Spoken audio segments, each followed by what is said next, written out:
আমরা আইনকে সম্মান জানাচ্ছি। আমরা গরু দিয়ে কুরবানি না করে আমরা ঈদুল আজহা পালন করব খাসি, ছাগল, ভেড়া, দুম্বা, অন্যান্য যে আমাদের প্রাণী আছে সেগুলো দিয়েই কুরবানি। কোনো থানার পুলিশ বলে দিলেন যে আপনারা আড়াল করে কুরবানিটা করে নিন, আপনারা সকাল হওয়ার আগে কুরবানিটা করে নিন, আপনারা সন্ধ্যা হওয়ার পরে কুরবানিটা করে নিন। আমি গোটা মুসলিম সমাজের কাছে বলবো যে আপনারা অনুগ্রহ করে পুলিশের ওই মৌখিক আশ্বাসে কোনো রকম সাড়া দেবেন না এবং পুলিশের ওই মৌখিক আশ্বাস শুনে আপনারা গরু কুরবানি করতে যাবেন না। আপনারা পুলিশকে বলুন, তার যদি এতটা অনুগ্রহ থাকেন তাহলে সংশ্লিষ্ট থানার যিনি মুখ্য আধিকারিক তিনি একটা ওই থানার পক্ষ থেকে যদি লিখিত নোটিশ তৈরি করেন এই মর্মে যে আমার থানার এলাকার মুসলমানরা কুরবানির সময়ে তারা গরু কুরবানি করতে পারবে, তখনই কেবলমাত্র মুসলমানরা সেইটাকে অবলম্বন করে কুরবানি করতে পারে। তাছাড়া মৌখিক আশ্বাসে যদি কুরবানি করতে যান তাহলে ওই পুলিশ যারা সবসময় উপরতলার আধিকারিক এবং সরকার আর প্রশাসনের কথা শুনে নিচুতলার নিরীহ মানুষদের অত্যাচার করে, যদি কেউ কুরবানি করেন দেখবেন ওই পুলিশই তখন শতপ্রণোদিতভাবে থানায় ডায়েরি করবেন, এফআইআর করবেন, কোর্ট থেকে নোটিশ পাঠাবেন আপনাদের নামে, তখন কিন্তু আপনাদের কোর্টে হাজিরা দিতে হতে পারে। ফলে পুলিশের মৌখিক কথায় আপনারা সাড়া দেবেন না। যে সরকার বলছেন যে গরু কুরবানি করা যাবে না, সেই সরকারকেই বলবো গরু নিয়ে যদি আপনাদের কোনো বিপরীত কোনো মত পরিবর্তন হয় তাহলে সেটাও কিন্তু নোটিশ আকারে, বিজ্ঞপ্তি আকারে আসতে হবে। কিন্তু আমরা এখনও বলবো ওয়েট অ্যান্ড সি, অপেক্ষা করুন, পরিস্থিতি দেখুন, চোখ আর কান খোলা রাখুন, মুখটা অন্তত আপাতত বন্ধ রাখুন। পরিস্থিতি তৈরি হলে নিশ্চয়ই সংবিধান আমাদের আন্দোলন করার অধিকার দিয়েছে, সেই অধিকার মোতাবেক নিশ্চয়ই আমরা আন্দোলন করব। কিন্তু যারা নির্বাচিত তাদেরকে সময় দিতে হবে, তাদের দেখতে হবে, কেননা তাদের কাছে মানুষ উন্নয়ন চেয়েছে। গরু জবাই বন্ধ হবে না, গরু জবাই চলবে, এই করার জন্যে কিন্তু এই নতুন সরকারকে দেশের বা রাজ্যের মানুষ নির্বাচিত করেননি। মানুষ চাকরির জন্য নির্বাচিত করেছেন। দুর্নীতিমুক্ত পরিচ্ছন্ন সরকার প্রশাসন চেয়ে মানুষ পরিবর্তন নিয়ে এসেছেন, সুশিক্ষার জন্যে মানুষ পরিবর্তন নিয়ে এসেছেন, রাজ্যের কল্যাণ আর বিকাশের জন্যে পরিবর্তন নিয়ে এসেছেন। মুসলিমরা পৃথিবীর সব দেশেই আছেন এবং যে দেশে আছেন সেই দেশের আইন মেনেই মুসলমানরা চলেন। ফলে মুসলমানরা ভারতে আছেন, ভারতের আইনকে সম্মান জানিয়ে আইন মোতাবেক চলবেন। সরকার সিদ্ধান্ত নিয়েছেন গরু কুরবানি করতে দেবেন না, এর উপরে আইন করেছেন। আমরা আইনকে সম্মান জানাচ্ছি। আমরা গরু দিয়ে কুরবানি না করে আমরা ঈদুল আজহা পালন করব খাসি, ছাগল, ভেড়া, দুম্বা, অন্যান্য যে আমাদের প্রাণী আছে সেগুলো দিয়েই কুরবানি করে। একাংশের মানুষ গরু কিনে ফেলেছেন, তাদের জন্য কি বার্তা দেবেন? দেখুন, গরু কিনে ফেলেছেন বলেই তাকে যে দেশের আইনটা ভাঙতে হবে এটা নয়, এটা ত্যাগের উৎসব।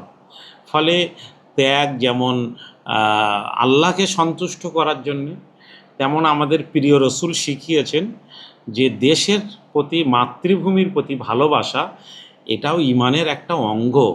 ফলে দেশের সরকার যে আইন তৈরি করেছেন আমরা তাকে সম্মান জানানোর জন্যেই আমরা এবার গরু কুরবানি মুসলমানরা না করুন এটাই চাইব। যদি সরকার সেই আইনের কোনো রকম সংশোধন নিয়ে আসেন যে ঈদের সময়ে এই আইনটা কার্যকরী হবে না, এই আইনটা 2 দিনের জন্যে কি 4 দিনের জন্য ছাড় দেওয়া হচ্ছে, তারপরে সারা বছর ধরে আবার গরু যেভাবে কুরবানি হয়, মানে পশু যে আইন আছে সেই আইন মেনেই দেশের মানুষ চলবেন, তাহলে আমরা গরু কুরবানি করব।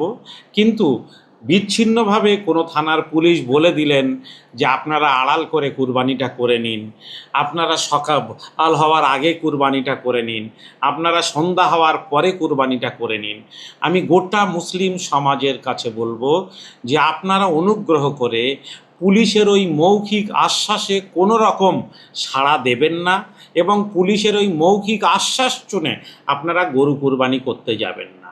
আপনারা পুলিশকে বলুন, তার যদি এতটা অনুগ্রহ থাকেন তাহলে সংশ্লিষ্ট থানার যিনি মুখ্য আধিকারিক তিনি একটা ওই থানার পক্ষ থেকে যদি লিখিত নোটিশ তৈরি করেন এই মর্মে যে আমার থানার এলাকার মুসলমানরা কোরবানির সময়ে তারা গরু কোরবানি করতে পারবে, তখনই কেবলমাত্র মুসলমানরা সেইটাকে অবলম্বন করে কোরবানি করতে পারে।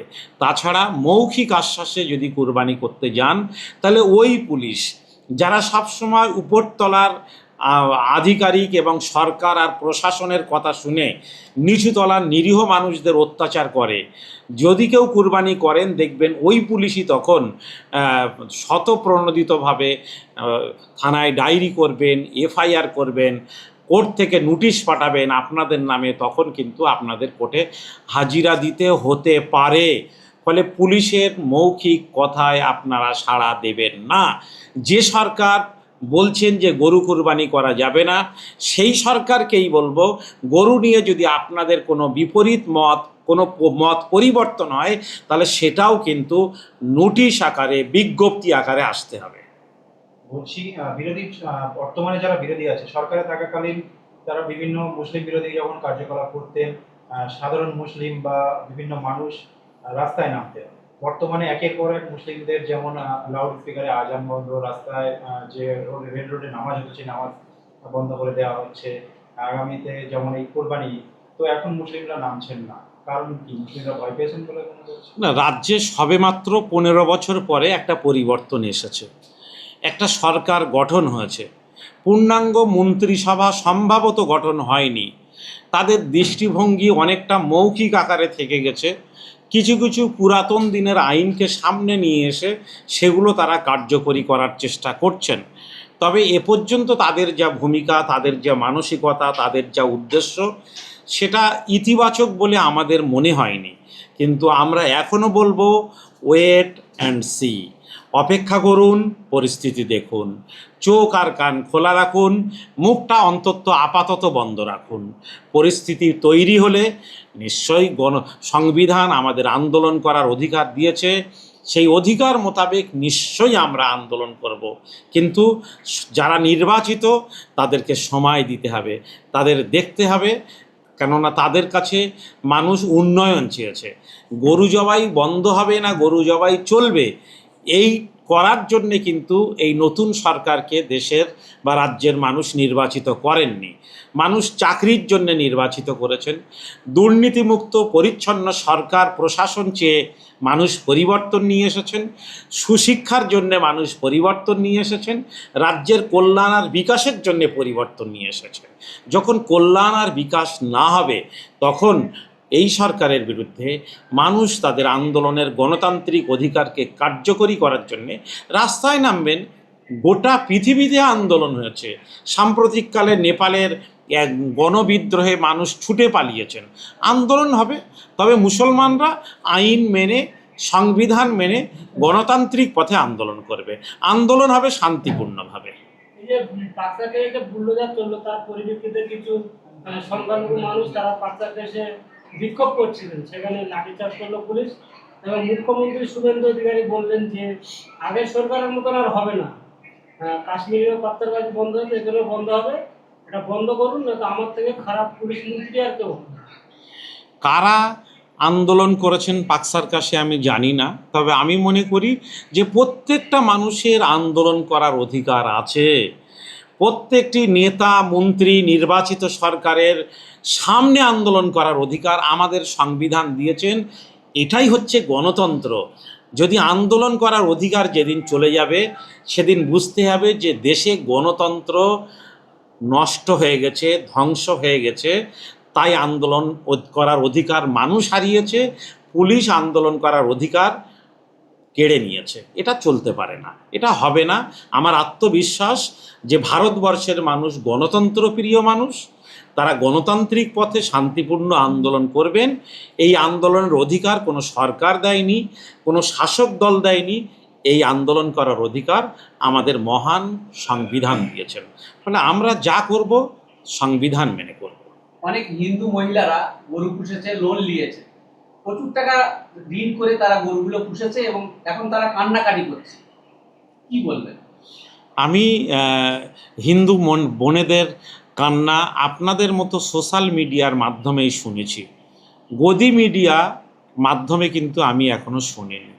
দেখে আমার মনে হয়েছে যে সরকার বোধহয় কিছুটা অমানবিক হয়ে পড়েছেন, তাই দেশের নাগরিকদের কান্না শাসকের কর্ণকুহরে পৌঁছাচ্ছে না।